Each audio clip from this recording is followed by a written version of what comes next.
রংপুর গ্রুপে কর্মরত সকল নিরাপত্তারক্ষীদের নিয়ে আনান সিকিউরিটি সার্ভিস লিমিটেডের বার্ষিক কুচকাওয়াজ অনুষ্ঠান অনুষ্ঠিত হলো। অনুষ্ঠানটি আয়োজন করেন Anan skill development school and communication. অনুষ্ঠানে প্রধান অতিথি ছিলেন রংপুর গ্রুপের ব্যবস্থাপনা পরিচালক নাজমুল হাসান সরকার। সভাপতিত্ব করেন রংপুর গ্রুপের চেয়ারম্যান নীলু হাসান। বিশেষ অতিথি ছিলেন রংপুর গ্রুপের সম্মানিত পরিচালকবৃন্দ। অনুষ্ঠানে স্বাগত বক্তব্য রাখেন রংপুর গ্রুপের পরিচালক ও আনন্দ সিকিউরিটি সার্ভিসের উপদেষ্টা জনাব মোহাম্মদ মনিরুল ইসলাম। সভাপতির বক্তব্যে রংপুর গ্রুপের চেয়ারম্যান নীলু হাসান বলেন, প্রশিক্ষণের জ্ঞান যথাযথভাবে কাজে লাগিয়ে নিজেদের যোগ্য নিরাপত্তারক্ষী হিসেবে গড়ে তুলতে হবে। সঠিকভাবে দায়িত্ব পালনের জন্য নিরাপত্তারক্ষীদের প্রতি তিনি আহ্বান জানান। তিনি পেশা হিসাবে পবিত্র দায়িত্ব বেছে নেয় নিরাপত্তারক্ষীদের আন্তরিক ধন্যবাদও জানান।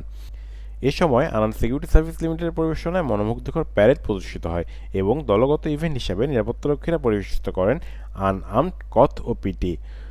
অনুষ্ঠানে ভালো কাজের স্বীকৃতিস্বরূপ নিরাপত্তারক্ষীদের বিশেষ পুরস্কার প্রদান, ব্যাচ পরিধান এবং ক্রেস্ট প্রদান করেন রংপুর গ্রুপের chairman Nilu Hasan. Mahbubur Rahman, RCTV news, Rangpur.